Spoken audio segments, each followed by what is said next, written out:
తెలంగాణ రాష్ట్ర ప్రభుత్వం వెంటనే విద్యాశాఖ మంత్రిని భర్తీ చేయాలని డిమాండ్ చేస్తూ హన్మకొండ జిల్లా కేంద్రంలోని కాకతీయ యూనివర్సిటీ ఏబీఎస్ఎఫ్ జిల్లా అధ్యక్షుడు మందన్ నరేష్ డిమాండ్ చేశారు.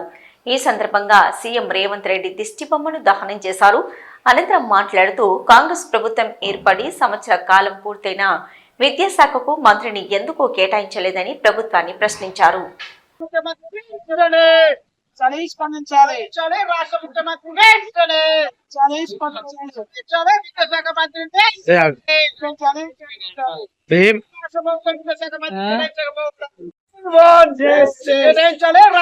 విద్యాశాఖ మంత్రి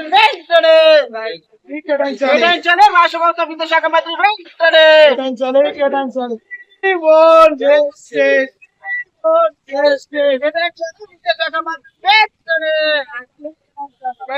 విద్యాశాఖ మంత్రి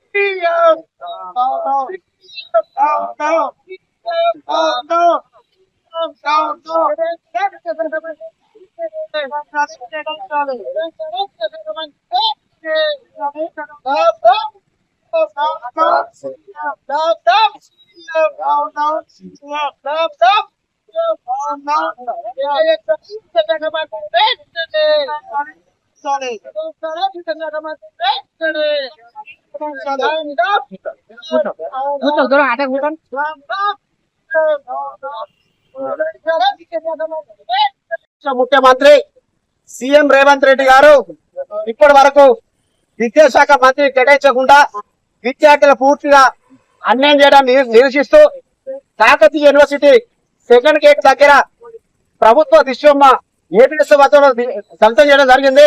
ఎందుకంటే సంవత్సరం దాటిపోయినా గానీ ప్రభుత్వం ఏర్పడై సంవత్సరం గడిచినా గానీ ఇప్పటి వరకు విద్యాశాఖ మంత్రిని రాష్ట్ర ప్రభుత్వం సీఎం రేవంత్ రెడ్డి గారు కేటాయించకపోవడం చాలా బాధాకరం అని చెప్పి ఈ సందర్భంగా తెలియస్తున్నా.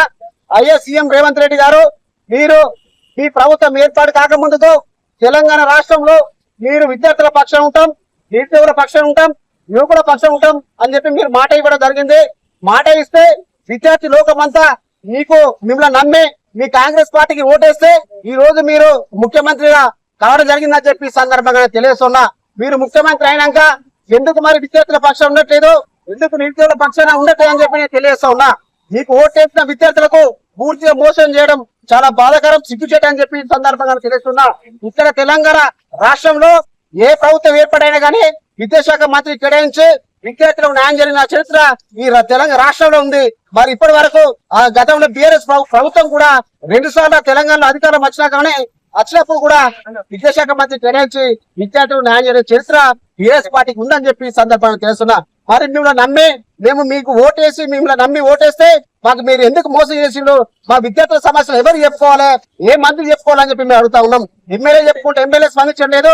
మరి శాఖకు మా విద్యాశాఖ మంత్రి ఉంటే నేరుగా పోయి మా విద్యార్థుల సమస్యలు పరిష్కరించాలని చెప్పి నా మంత్రి మేము చెప్పుకోవడం జరుగుతుంది కదా. మరి మీరు ఎందుకు నిర్లక్ష్యం చేసి ఆ విద్యాశాఖ మంత్రికి కేటాయించలేదని చెప్పి మీరు ఈ సందర్భంగా అడుగుతా ఉన్నా. ముమ్మడికి ఇది దారుణమైన సంఘటన. దీన్ని తీవ్ర